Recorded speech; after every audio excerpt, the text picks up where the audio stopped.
할렐루야. 오늘 저녁 주님을 사모하며 예배 자리에 나오신 여러분을 진심으로 축복합니다. 이 시간 우리를 찾아오신 하나님 말씀에 은혜 받는 시간 되시기를 간절히 소망합니다. 오늘 저녁부터 금요일까지 담임 목사님께서 교회를 세우는 사람들 일정으로 출타 중이십니다. 저희가 교회 1층을 실만한 물가로 리모델링 할 때 비록 힘들기도 했지만 우리가 얼마나 기뻐했습니까? 우리 입술에서 주님이 하셨습니다라는 이런 고백이 나오지 않았습니까? 여러분, 담임 목사님께서 이 산회교회에도 그 기쁨을 전하기 위해 가신 줄 믿습니다. 바로 우리가 모두가 거기 함께 동참하지는 못하지만 기도로 함께 협력하고 또 하나님의 은혜를 함께 누리는 우리 모두가 되기를 소망합니다. 오늘 본문은 칠병이어에 관한 말씀입니다. 우리가 오병이어에 관한 말씀은 많이 들어봤는데 오늘 말씀은 칠병이어에 관한 말씀입니다. 오병이어하고 칠병이어는 예수님이 베푸신 다른 사건입니다. 이 둘의 차이점을 보면 먼저 이름부터가 다릅니다. 그죠? 하나는 오병이어고 하나는 칠병이어입니다. 오병이어는 말 그대로 떡을 5개, 칠병은 떡을 7개를 가지고 예수님이 베푸신 사건입니다. 기적입니다. 또한 이 오병이어는 마태, 마가, 누가, 요한 이 네 복음서에 다 등장합니다. 그래서 우리가 그만큼 설교를 많이 듣습니다. 근데 이 칠병이어는 마태와 마가 복음에만 등장하는 말씀입니다. 그리고 이 각각의 기적을 통하여 음식을 먹은 사람의 수도 다릅니다. 오병이어는 남자만 장정만 5,000명, 칠병이어는 남자만 4,000명입니다. 또한 남은 숫자도 그리고 그 남은 것을 담은 용기도 다릅니다. 오병이어는 성경에 보면 12바구니가 남았다라고 이렇게 나옵니다. 그리고 칠병이어는 7광주리가 남았다라고 이렇게 말합니다. 오병이어는 12개고 칠병이어는 7개인데 하나는 바구니고 하나는 광주리입니다. 바구니는 요즘으로 말하면 우리가 들고 다니는 시장 바구니만한 그릇입니다. 그래서 시장 바구니만한 그릇에 그것을 갈대로 이어서 만든 겁니다. 근데 광주리는 그 안에 사람이 들어갈 정도가 됩니다. 그래서 그걸 또 갈대가 아니라 그거는 종려나무로 만듭니다. 튼튼하게 만들어서 사람이 들어가도 찢어지지 않을 정도의 그런 큰 그런 용기가 바로 광주리입니다. 우리가 성경 어디에 등장하냐면 사울이 성벽에서 도망칠 때 광주리를 타고 내려오는 그 광주리가 바로 이런 광주리입니다. 또한 다른 점은 오병이어는 하루 동안에 일어난 일입니다. 예수님이 하루 동안 말씀을 전하시다가 저녁에 되어서 이제 그 음식을 나눠주는 오병이어의 기적을 베푸셨고, 칠병이어는 3일 동안 예수님과 함께 말씀을 듣고 예수님과 함께 하던 그 사람들에게 3일째 되던 날 마치 부흥성회와 같은 그런 것이 바로 칠병이어입니다. 어떤 목사님들은 제가 이제 이 설교를 준비하면서 주석들도 찾아보고 하는데 어떤 목사님들은 또 어떤 주석에는 이 칠병이어는 이방인들을 위한 것이고 이 오병이어는 유대인들을 위한 것이다 라고 이렇게 말씀하시는 분도 계시고, 또 반대로 그건 말이 안 된다 라고 말씀하시는 분도 계셨습니다. 그래서 다른 목사님 설교도 찾아보고 주석도 찾아봤는데 팽팽하더라고요. 이 이방인들을 위해서 했다라고 말씀하시는 그 분들의 주장은 두로와 시돈과 또 이스라엘 북부 지역을 돌아서 데가볼리 지역까지 가서 그 이후에 행하신 것이 바로 이 칠병이어이기 때문에 하나님의 말씀을 듣고자 하는 사람들이 모여서 3일 동안 부흥회처럼 한 거다라고 이렇게 주장하는 분도 계시고, 반대로 성경에서 멀리서 왔다는 그 이유만으로 그게 이방인이겠냐, 그럼 왜 갈릴리 지역에서 그걸 했냐, 아니면 이방인들이 많이 모일 수 있는 그 장소에서 하지라고 반대 주장을 펼치는 분들도 계십니다. 하지만 중요한 것은 오병이어든 칠병이어든 예수님의 말씀을 사모하며 예수님을 만나기 원했던 그 사람들에게 예수님이 베푸신 자비의 손길이라는 것입니다. 그럼 구체적으로 오늘 본문을 통해서 칠병이어의 기적 안에는 어떤 메시지가 들어있는지 함께 나누도록 하겠습니다. 광야에 예수님을 사모하며 나온 자들이 있었습니다. 마치 오늘 주일 저녁 예배 하나님을 사모하며 나온 우리들과 같습니다. 거기에는 예수님께 고침을 받기 위해서 나온 사람들도 있고 예수님의 말씀을 듣기 위해 나온 사람들도 있습니다. 이렇게 사람들이 모이고 또 모이다 보니 어느덧 큰 무리가 되었습니다. 그들은 예수님과 함께하는 시간이 너무 좋았습니다. 그래서 예수님과 무려 3일 동안 같이 그 예수님의 말씀을 듣고 예수님의 기적을 봅니다. 근데 시간이 길어지니 문제가 발생합니다. 바로 먹을 것이 떨어진 겁니다. 심지어 그 모인 곳이 광야였기 때문에 먹을 것을 구할 수도 없었습니다. 우리 함께 마가복음 8장 1절에서 2절 말씀을 함께 읽겠습니다. 마가복음 8장 1절에서 2절 말씀입니다. 그 무렵에 또 큰 무리가 있어 먹을 것이 없는지라 예수께서 제자들을 불러 이르시되 내가 무리를 불쌍히 여기노라. 그들이 나와 함께 있은지 이미 사흘이 지났으나 먹을 것이 없도다. 아멘. 여러분, 칠병이의 말씀 처음 해봤더니 그 안에 어떤 메시지가 들어있냐면 우리를 불쌍히 여기시는 예수님의 마음이 들어있습니다. 제자들은 관심도 없었고 눈치도 못 챘는데 예수님께서는 그 무리들의 배고픔과 허기짐을 보고 계셨습니다. 그리고 예수님은 그 무리들을 불쌍히 여기십니다. 사랑하는 성도 여러분, 만약 주님 때문에 굶고 있거나 아니면 고난받고 있고 고통 속에 있다면 걱정하지 마시기 바랍니다. 왜냐하면 하나님은 어떤 방법으로든지 책임져 주시는 분이시기 때문입니다. 특히 부족한 가운데서 믿음의 여정을 묵묵히 걸어가는 그렇게 애쓰는 사람들에게는 더욱 불쌍히 여겨주십니다. 영국의 자선사업가이자 고아의 아버지로 불렸던 조지 밀러 목사님이 계십니다. 이분은 오직 믿음의 기도로서 60년 동안 무려 10,000명의 고아를 길러냈습니다. 오늘날 조지 밀러 목사님이 영국의 브리스톨 거리를 걷는데 한 고아들을 봅니다. 그리고 그 고아들을 보는데 마음에 그들을 향한 불쌍히 여기는 마음이 생겼습니다. 누구나 다 그럴 수 있지 않습니까? 그런데 그 마음이 점점 커지는 겁니다. 도저히 견딜 수 없을 정도로 그들을 향한 불쌍히 여기는 마음이 점점 커집니다. 그래서 이 조지 밀러 목사님이 내가 고아들을 위해서 할 수 있는 게 무엇일까 고민하다가 고아원을 해야겠다라고 결심을 합니다. 주머니를 딱 손을 넣고 봤더니 고작 2펜스밖에 없습니다. 굉장히 작은 돈입니다. 그런데 그 마음이 어찌나 큰지 그 2펜스를 가지고 고아원을 시작합니다. 그 조지 밀러 목사님은 무려 일생 동안 5만 번의 기도 응답을 받았다라고 이야기합니다. 이 목사님은 수많은 고아들을 돌보며 절박한 기도 제목이 생길 때마다 기도 노트에 적었습니다.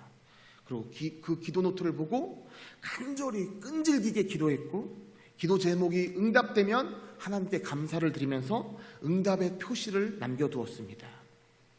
그의 기도 노트에는 그래서 수많은 간증들이 적혀 있습니다. 우리도 아마 그 간증을 많이 들어봤을 겁니다. 예를 들어서 다음날 아침에 이제 먹을 것이 없습니다. 빵이 있어야 되는데 먹을 것이 없습니다. 근데 그 새벽에 빵 공장에서 전화가 옵니다. 목사님, 오늘 이상하게 잠이 안 옵니다. 제가 자려고 눕기만 하면 자꾸만 누군가 저를 깨우는 듯이 깨워서 다시 저를 잠에서 깨게 하고 다시 자려고 누우면 잠들었다가 또 누군가 깨우는 손길에 깨게 됩니다. 그래서 지금부터 제가 나가서 빵을 구우려고 하는데 이 빵을 새벽부터 구우면 빵이 너무 많은데 혹시 제가 이 빵을 고아원에 기증해도 됩니까? 라는 그런 기도를 받으셨답니다. 또 한 번은 우유가 떨어져서 하나님께 기도하고 있는 가운데 누군가 사무실을 두드리더랍니다. 그래서 나가봤더니 트럭 운전사가 자신이 운전하는 그 길에 갑자기 차가 고장나서 이 우유를 배달해야 하는데 배달할 수가 없게 되었습니다. 지금은 그 우유가 유통기한이 길지만 당신은 우유를 빨리빨리 배달해야 되는데 도저히 차가 고장나서 갈 수 없는 그때 그의 눈에 띄었던 게 바로 고아원입니다. 차라리 내가 고아원에 그럼 기증해야겠다 해서 사무실에 문을 두드린 것입니다. 그렇게 하나님은 이 조지 뮬러 목사님의 기도에 이렇게 응답하셨습니다. 만약 조지 뮬러 목사님이 자신의 영달을 위해서 기도했다면 이런 간증을 하실 수 없었을 것입니다.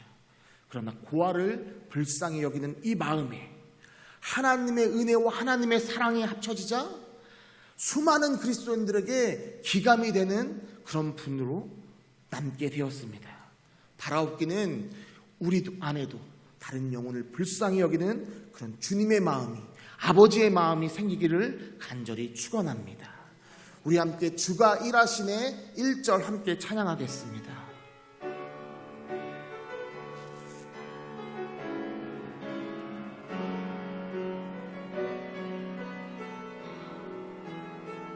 날이 저물어 갈 때, 날이 저물어 갈 때, 빈들에서 걸을 때, 그때가 하나님의 때.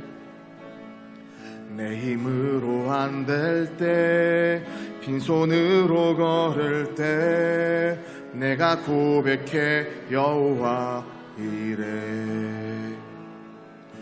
주가 일하시네, 주가 일하시네, 주께 아끼지 않는 자에게. 주가 일하시네, 주가 일하시네, 신뢰하며 걷는 자에게. 아멘. 두 번째, 이 칠병여의 말씀을 통해서 우리가 볼 수 있는 것은 바로 예수님은 우리에게 해결책을 주신다는 것입니다. 예수님께서 제자들에게 이들을 그냥 돌려보내면 그들이 가다가 길에서 기진할 것 같다, 쓰러질 것 같다라고 말씀하십니다.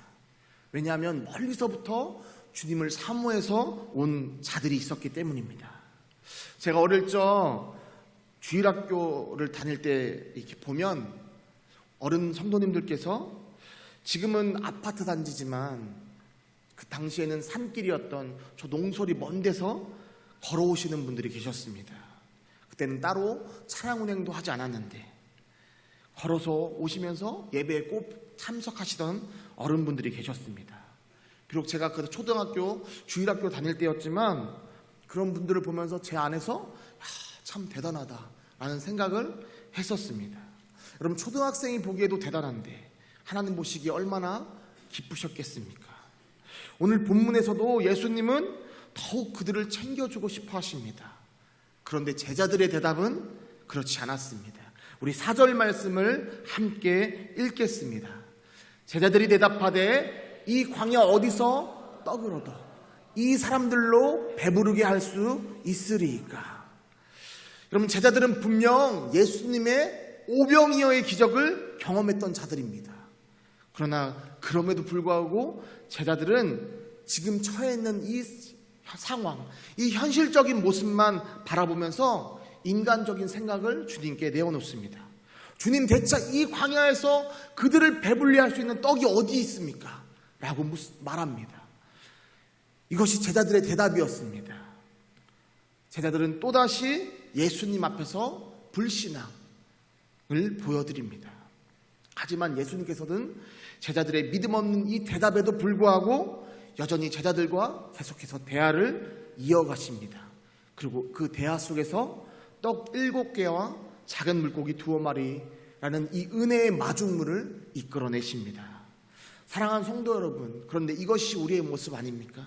우리는 여전히 현실을 바라보면서 주저앉거나 믿음의 한 발자국을 내딛기가 왜 이리 힘든지, 이것이 우리의 모습입니다. 하지만 믿음이란 영육간의 나의 부족함을 끊임없이 날마다 바라보면서 그럼에도 하나님을 바라보는 것이 바로 믿음입니다. 하나님은 우리의 연약함을 너무나 잘 알고 계십니다. 그래서 우리가 마치 걸음마를 떼는 아기처럼 우리의 손을 잡고 그 믿음의 자리로 이끌어 가십니다. 하나님은 우리에게 영적, 육적 필요를 공급해 주시고 우리는 그것을 받아 누리는 이런 훈련 속에서 우리를 하나님의 무한한 그 사랑, 그 은혜 속에서 우리를 키우십니다. 존경받는 하나님의 그 사람이었던 무디 목사님이 계십니다. 이 무디 목사님이 어느 날 교회 교인이 양조장을 크게 짓고 와서 예배를 드려달라고 부탁을 합니다. 교인의 부탁이어서 무디 목사님이 그 양조장에 가서 설교를 하십니다. 그리고 이제 마지막 순서인 축복기도하는 축도 시간이 됐습니다. 무디 목사님이 두 손을 높이 들고 축복기도를 합니다. 오 하나님, 이 양조장이 오늘 예배를 드리고 내일 드디어 문을 열게 됩니다. 이 문이 열리면 엄청난 술이 생산될 것입니다. 수많은 청소년들이 이 술을 먹고 타락할 것입니다. 수많은 사람들이 술을 먹고 제정신이 아니게 될 것입니다. 오 하나님이시여, 제발 오늘 밤 이 양조장 주인의 마음을 감동시켜 주셔서 양조장 문이 내일 열리지 않게 하여 주시옵소서. 이게 무디 목사님의 기도였습니다. 갑자기 예배 중간에 분위기가 마치 찬물을 끼얹는 것처럼 싹 가라앉습니다. 사람들은 이제 축복기도 마치면 자 이제 우리 한잔하고 즐겁게 시간을 보내야지 하던 생각 속에 있었는데 무디 목사님의 그 기도에 하나둘 집으로 돌아갑니다. 양조장 주인도 화가 났고 너무 당황했는데 다 마치고 집에서 밤새 이 무디 목사님의 기도를 놓고 고민을 합니다. 한숨도 잘 수가 없었습니다. 새벽이 되어서 그는 하나님께 무릎을 꿇습니다. 그리고 하나님께 조용히 기도합니다. 이 조용히 기도하는 이 가운데 하나님의 뜻이 무엇인지 점차 마음속에 선명해집니다. 그리고 그는 그 양조장 문을 열지 않기로 하나님 앞에 작정을 합니다. 놀랍게도 그 건물이 훗날 무디 신학교가 됩니다. 그는 하나님께 자신의 것을 헌신했고 하나님은 이를 통하여 수많은 목회자, 선교사들을 배출하는 신학교로 바꿔주셨습니다. 사랑하는 성도 여러분, 주님은 항상 내가 할 수 있는 것이 무엇인지를 물어보십니다. 아무리 암담한 상태라 할지라도 내가 할 수 있는 것을 주님께 내어놓으면 주님은 바로 거기에 능력을 더해 주시는 분이십니다.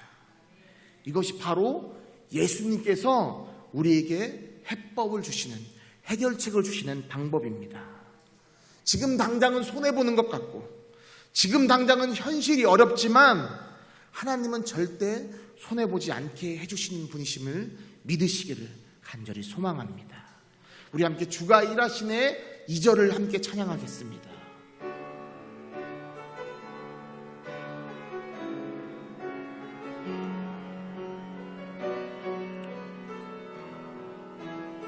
우리 모인 이곳에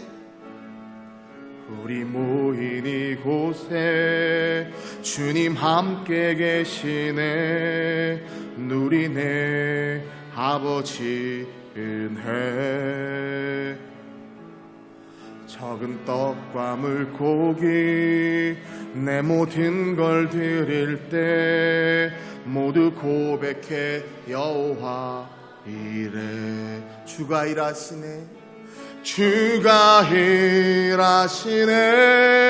주가 일하시네. 주께 아끼지 않는 자에게 주가 일하시네.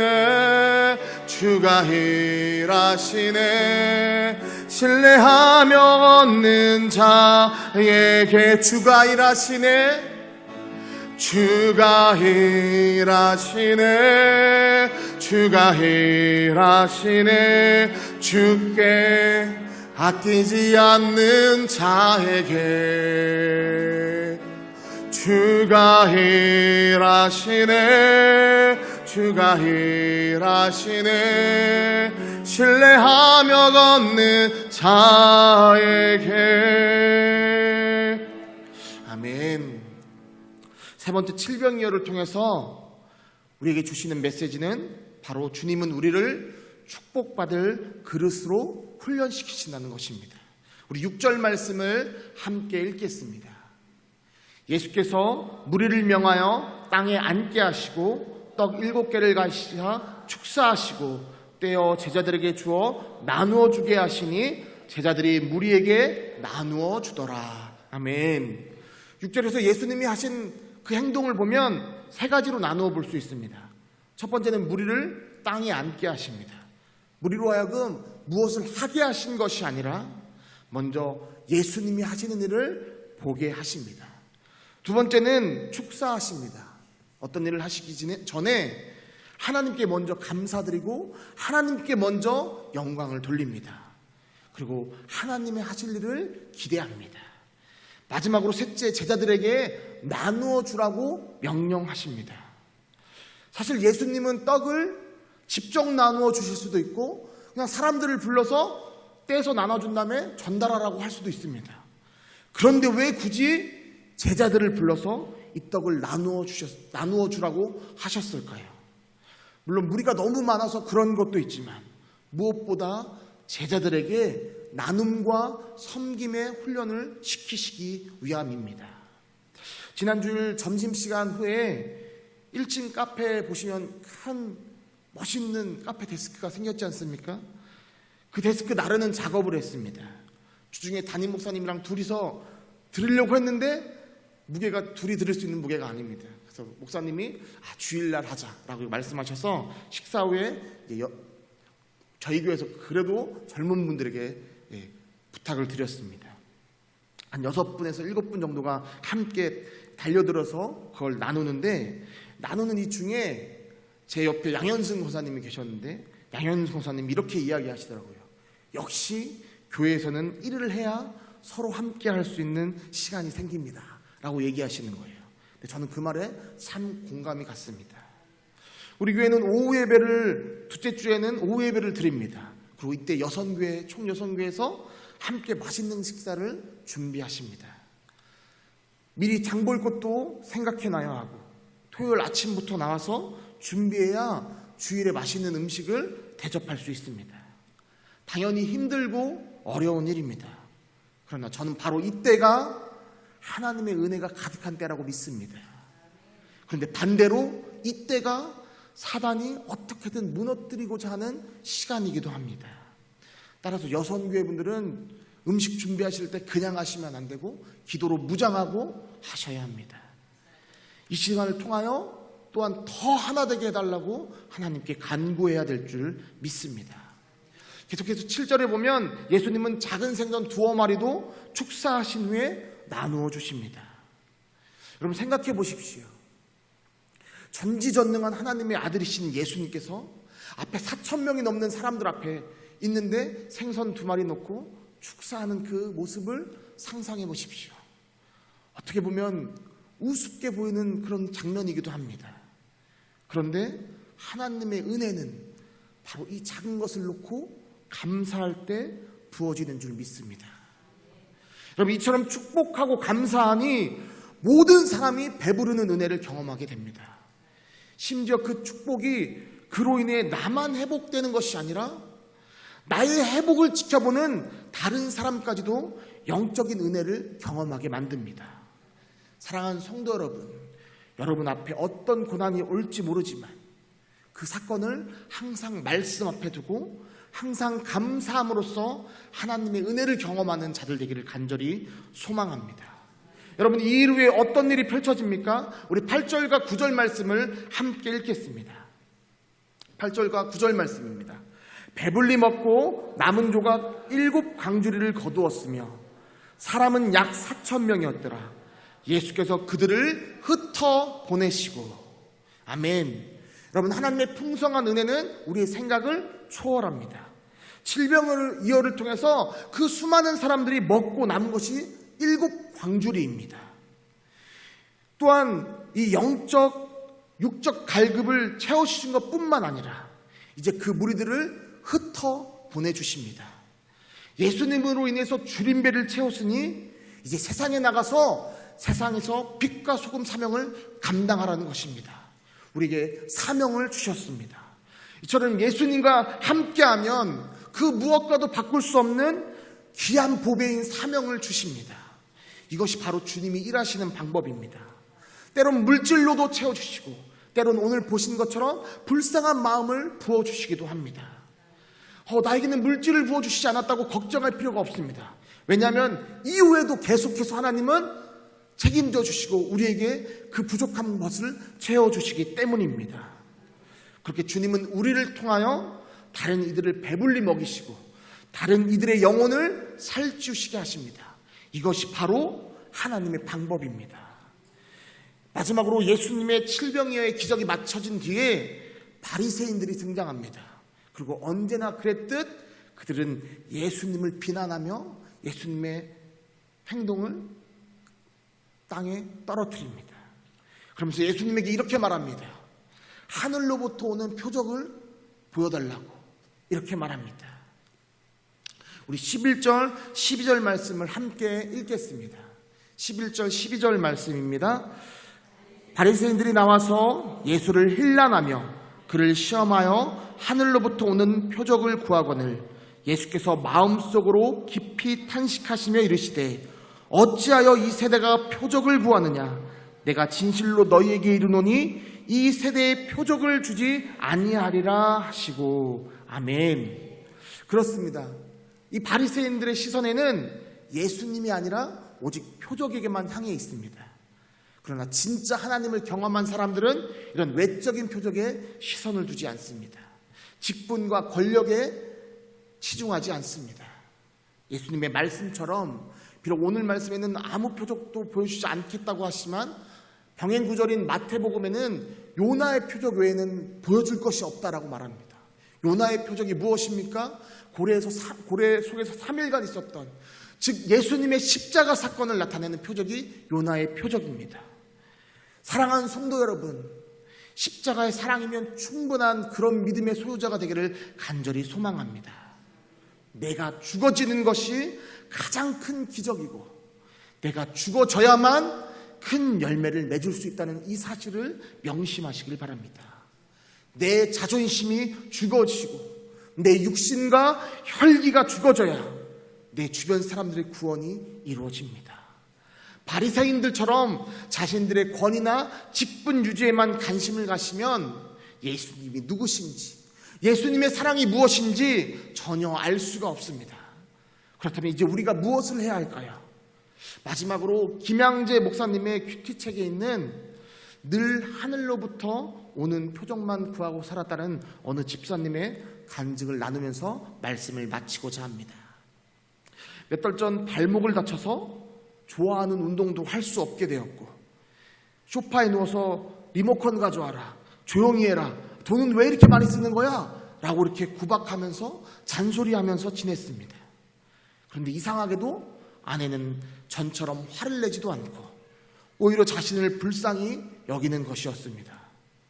아내는 잘 쉬어야 좋아하는 운동도 다시 할 수 있다면서 물 달라면 물도 갖다 주고, 아이들에게는 아빠가 TV 보고 싶어 하면 아이들 아빠가 TV 보고 싶어 하시니까 우리는 나가서 놀다 오자 라고 하면서 데려나가는 것입니다. 오늘 이 남자 집사님이 큐티를 하는데 바로 오늘 본문의 내용이었습니다. 예수님께서 불쌍히 여기시고 떡 7개와 작은 생선 2마리로 4,000명을 먹이셨다는 이 말씀을 보면서 순간 자신이 가족들에게 얼마나 무관심했었는지 모습이 비춰지더랍니다. 뿐만 아니라 이 11절 말씀처럼 어떤 문제가 발생하면 하늘의 표적만 구하는 자신의 모습이 떠올랐습니다. 주님이 맡겨주신 가족들을 돌보는 일에는 소홀하고 오직 자신의 건강만 추구하는 자신의 모습, 평생 행복하게 살고 싶다는 그 소망, 그것 때문에 날마다 돈벼락을 그 표적만을 구하고 살던 그것이 죄였다는 것을 깨달았습니다. 그러면서 이제 어떻게 하기로 그가 결심했냐면, 첫 번째는 월요일마다 퇴근한 뒤에는 아이들 숙제를 도와주기, 두 번째는 아이들이 무언가를 요구하면 그걸 사줘서 해결하는 것이 아니라 이것이 정말 아이들에게 유익한 일인지 다시 한번 생각해보기, 이 두 가지를 결심했다고 합니다. 여러분, 큰 결심이 아니지 않습니까? 큰 표적을 구하는 것이 아니라 자신의 일상생활에서 작은 것들을 바꾸는 것부터 하면서 주님께 나아가는 방법을 택합니다. 어찌 보면 별것 아닌 건데 생각해보면 이 작은 일조차도 행하는 것이 얼마나 어려웠던지. 어느 한 목사님이 하나님의 음성 듣기를 고대하다가 그 음성 듣기를 너무 간절히 사모하는데 어느 날 기도하던 중에 하나님의 음성이 들립니다. 가서 설거지해. 아니, 이게 진짜 하나님 음성인가? 라고 고민하는데 가서 설거지해. 이 음성이 다시 들립니다. 너무나 또렷이 들려서 싱크대에 가서 설거지하는데 눈물이 떡떡 떨어집니다. 그제서야 사모님의 고생이 보이고 목회한다고 집안일은 다 아내에게 맡겼는데 그 모습이 너무나 부끄럽게 느껴지고 사랑하는 아내와 자녀들을 주님이 맡겨주셨는데 어느덧 그걸 까맣게 잊고 살았던 자신의 모습에 너무 부끄러웠다는 것입니다. 사랑하는 성도 여러분, 표적을 구하는 삶이 아니라 매일 부어주시는 주님의 축복과 은혜로 살아가길 간절히 소망합니다. 섬김과 나눔을 실천하면서 살아가는 금암제일교회 성도들 되기를 간절히 소망합니다.